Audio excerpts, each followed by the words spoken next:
This episode is brought to you by Shopify.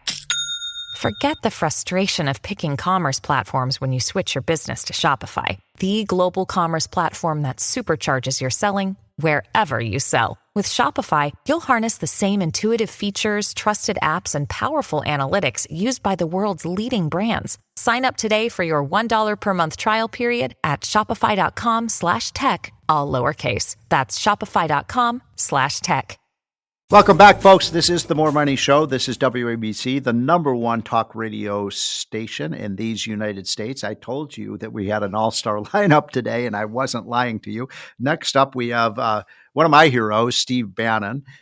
Without Steve Bannon, Donald Trump never would have been president in his first term when he first started running for president. I think Steve, excuse me, I think you were one of the people who realized very early on, probably the earliest person of consequence, that said Donald Trump could be the next president of the United States.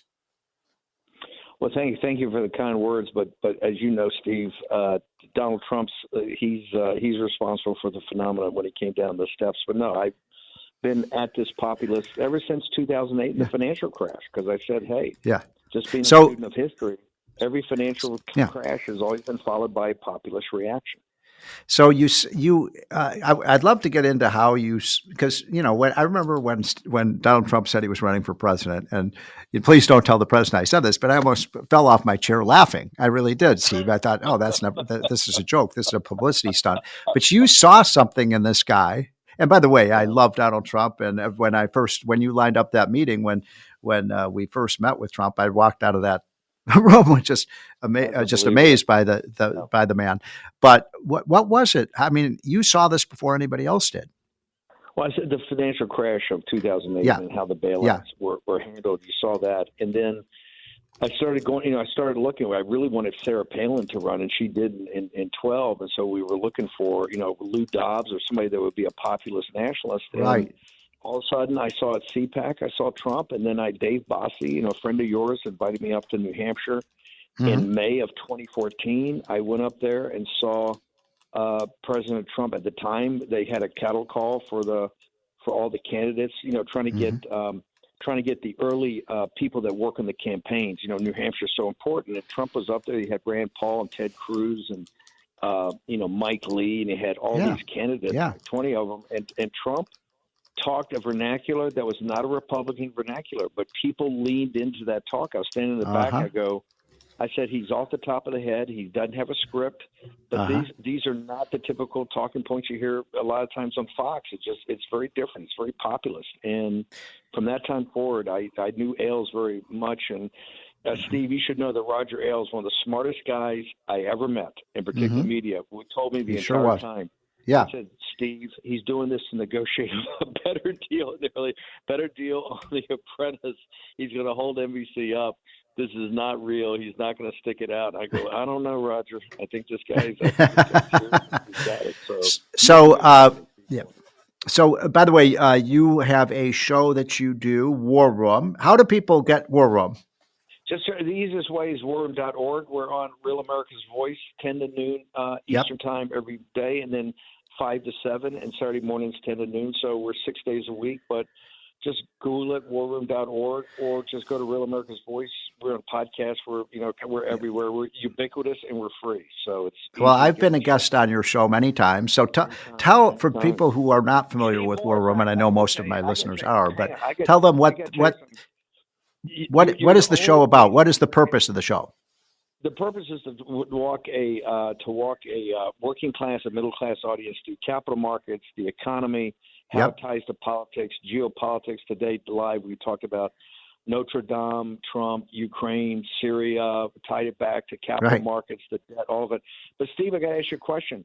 You're the only major contributor that comes on. We have Scott Bessent.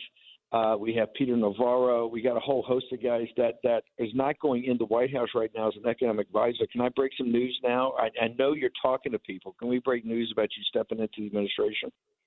Well, the fact is, I would obviously do anything this president asked me to do, unless it was a Senate confirmation job. I've been through that. But look, I love this president. I am so I'm so excited about what is happening to our country right now. And, I really wanted you to have you on because I wanted to ask you, what do you see coming now? I mean, he had a fabulous first term. He would have been overwhelmingly reelected had it not been for COVID. And now he's coming back. It truly is one of the greatest comeback stories in American political history. Is it going to be better in the second term than the first term? Well, I think first off, let's take 3 lines of work, which I think are the major 3 lines. Number one, the beginning stages of the kinetic part of the Third World War. You can see that in Ukraine today and in Syria. The second is the debt, the deficit, but this crushing debt, and now even personal debt, you can say. And the third is the invasion of the southern border, 15 million people. Let's do all 3 of them. Biden, these people are trying to jam him up. And the central thing we have to get sorted is you have to get sorted the debt and the deficit. Remember, we hit the debt ceiling is hit on January 2nd. That's where the deal with McCarthy comes off. So we are technically with the debt ceiling on January 2nd. You've got the CR, the budget he's going to kick into next year. Talk about reconciliation. We're going to do the border first, they say. Then we're going to do the tax cuts. So you got the tax cuts revert in April. That's got to get done.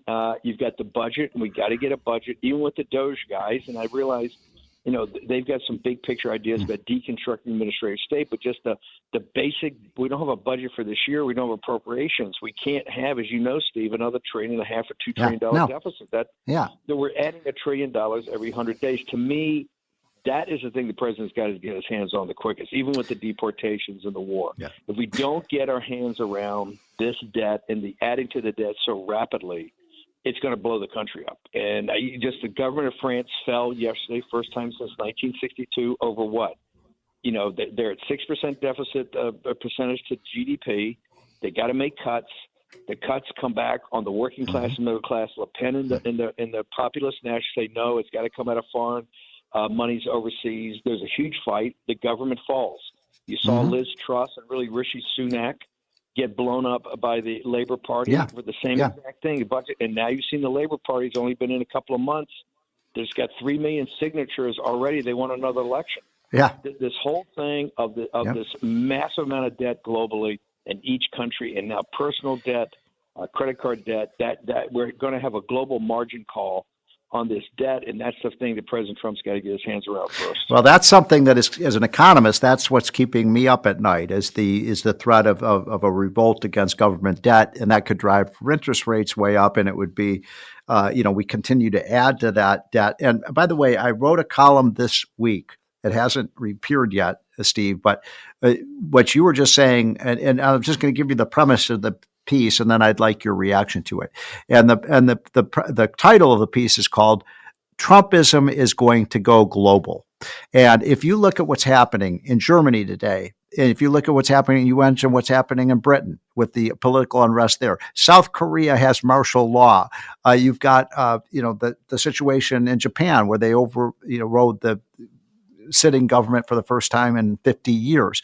I could go on and on. France, look what happened in Paris just this past week, where they ousted the prime minister. My premise is that the people of the world are looking at what happened with this citizen revolt in America, and they say I think citizens around the world want Trumpism in their own country. It's a great premise. I think you're 100% correct. Let me add to this, since we're the tip of the spear of that, it's how you actually apply Trumpism. Look at Doge. You got some of the most brilliant entrepreneurs in the history of this country that are trying to do the practical work of deconstructing the administrative state, principally not just for the deregulation, just the cost of it. They go up on Capitol Hill, and the Democrats are fighting them tooth and nail already. Everywhere throughout the world, the little guy is sitting there going, hey, I finally get it. Government spending is a poison. Right. It's not a remedy. It's a poison. We need to get these bureaucrats and these deep state guys, administrative state, under control, whatever the country is. This is why France, the government just fell.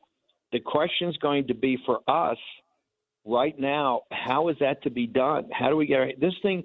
They have treated this with such a breach of fiduciary obligation on both sides. Yes. That now we're going to get into a situation. It's $1 trillion every 100 days. Steve, this is what's embedding inflation. People said for years, Steve, you talk about deficits that nobody cares. I said they're going to care when it's embedded into inflation, and that's what we got now because the refinancing. You got to refinance 1/3 of the $36 trillion every year. That's what's killing us. Steve, this is the test of Trumpism. It's the test of populist nationalism. Yes, it's going to see it the first 100 days. So I couldn't agree more, and so now you mentioned the. By the way, you recognize that voice, folks. That is Steve Bannon, who was the mastermind of the whole Trump revolution that first began in late 2015. So you mentioned the fact that they have a debt ceiling vote. I think you said it's coming up either in December or January. What is the strategy if Steve Bannon is running the show? How do we deal with this debt ceiling? What should Republicans be asking for? What should Trump do? The McCarthy deal had a duration to it, not a number. This is why Biden was able to spend. This is one of the reasons. That's right. We gave him a blank check. My dad works in B2B marketing. He came by my school for career day and said he was a big ROAS man. Then he told everyone how much he loved calculating his return on ad spend. My friends still laugh at me to this day. Not everyone gets B2B, but with LinkedIn, you'll be able to reach people who do. Get a $100 credit on your next ad campaign. Go to linkedin.com/campaign to claim your credit. That's linkedin.com/campaign. Terms and conditions apply. LinkedIn, the place to be, to be. This episode is brought to you by Amazon Prime. There's nothing sweeter than baking cookies during the holidays. With Prime, I get all my ingredients delivered right to my door, fast and free, no last-minute store trips needed. And of course, I blast my favorite holiday playlist on Amazon Music. It's the ultimate soundtrack for creating unforgettable memories. From streaming to shopping, it's on Prime. Visit Amazon.com/Prime to get more out of whatever you're into. Americans love using their credit cards, the most secure and hassle-free way to pay. But D.C. politicians want to change that with the Durbin-Marshall credit card bill. This bill lets corporate megastores pick how your credit card is processed, allowing them to use untested payment networks that jeopardize your data security and rewards. Corporate megastores will make more money, and you pay the price. Tell Congress to guard your card, because Americans lose when politicians choose. Learn more at guardyourcard.com. My dad works in B2B marketing. He came by my school for career day and said he was a big ROAS man. Then he told everyone how much he loved calculating his return on ad spend. My friends still laugh at me to this day. Not everyone gets B2B, but with LinkedIn, you'll be able to reach people who do. Get a $100 credit on your next ad campaign. Go to linkedin.com/results to claim your credit. That's linkedin.com/results. Terms and conditions apply. LinkedIn, the place to be, to be. The blank check. So the duration ends, I think, on January 3rd. Because they wanted it not to be on the basically a national discussion on the at the general election, which we should have. My recommendation, and Russ votes perfect this. We did this back in 2017. He's got to be working on something right now that does waterfalls. We got to figure out how you can pay for the cash coming in, how you pay the interest, how you pay the face amount as you turn the debt over, so there's no chance of default. At the same time, I believe you have to merge the DOGE movement into the appropriations process. Yes, I like that. DOGE is not constitutional. Only the legislative branch can actually, as you know, increase taxes or cut or actually appropriate. They're correct, and we don't need to fight that fight, because here's why: the new impoundment, what Russ Vought and Mark Paoletta and Jeff Clark have come up with on these papers about impoundment. More is close what you and I have been arguing forever. The number in the appropriations number you pass, the budget you pass, that's a ceiling. It ain't the floor, right? You can go in and impound money. So I think you merge DOGE with OFE into the appropriations process. While we're doing that and going to have significant and major cuts coming, what you do is you get a waterfall that OMB and Russ does a waterfall. And so we take the pressure off. You don't have to, you don't have a debt vote right away. You merge that all into one thing, and you have a big showdown. You get the reconciliation done first with the border and the border wall security, deportations, and then sometime in the spring, coupled with the taxes, it's all of a piece. You can look at debt, you can look at taxes, you can look at, as you and Larry have been arguing, and Scott Bessent, the last chance for a supply side cut, because we have one chance here to do it. You put it all in one package, you take it before the American people, and we have an up or down vote, and let's get on with it. So, Steve, one of the things I've looked at the autopsy reports on the election that just was held 3 weeks ago. I'm sure you've looked at those numbers even more closely than I have. But I found what was so interesting about what happened in November was that it was a middle class revolt. There's no question, and it wasn't just whites. It was Hispanics. It was Asians. It was every income class except for rich people. really, all your rich friends from the Ivy Leagues. They're the only ones who were into Bidenomics. But this is this is a change in the Republican Party. I mean, back, I was fortunate enough to serve with Ronald Reagan in his last year in office, and I'm so proud of that. But back then, the Republican Party was kind of the party of the rich, frankly. I mean, if the wealthier the county, the more likely it was to vote for Republicans. But that's not the case today. It's the most amazing political metamorphosis I've ever seen. I mean, now although I would go to the rich areas when I was campaigning, and all the rich areas was Kamala, Kamala, Kamala, Kamala, and then you go to working class towns, it was Trump, Trump, Trump, Trump. It's the credentialed class. The Democratic Party is a group of billionaires or Wall Street oligarchs. Yes. It's a credentialed class. The people that people have degrees, multiple degrees, and then a substrate of really incredibly poor people. The populace, the middle class and working class. That's the Republican Party. It's been transformed. It's really MAGA. Yes, it has. Now here's where let me go back to those taxes, because you remember, Steve. And by the way, Steve Moore's like a brother to me, and so is Larry. But there are some things we disagree on. Like back in I knew this was going to come up. All right, I'm bracing myself, Steve. You want to raise taxes on the rich, don't you? I want to raise taxes on the rich. Nothing more. Not that I want to gouge the rich. I think it's an incentive to get the rich, like you said. They're all Kamala Harris voters. All the big government guys happen to be rich. I want to get their attention. If you keep on this, guys, somebody's going to pay for it. You're going to have to pay for it. I think as soon as the wake-up call that the top bracket increases to 50%, they're going to sit there and go, well, hang on.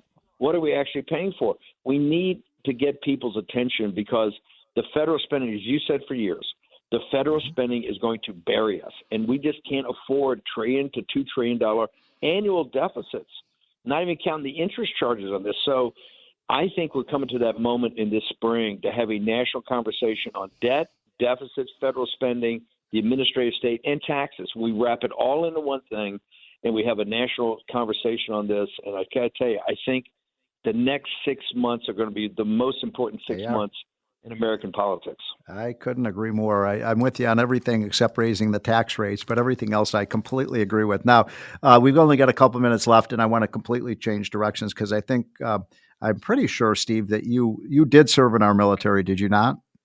Yes, sir. I was 8 years. I was a naval officer. 8 years. I knew that. So this is December 7th. And I don't hear a lot of talk about December 7th. My parents used to talk about December 7th, 1941 all the time. They were of that World War II generation.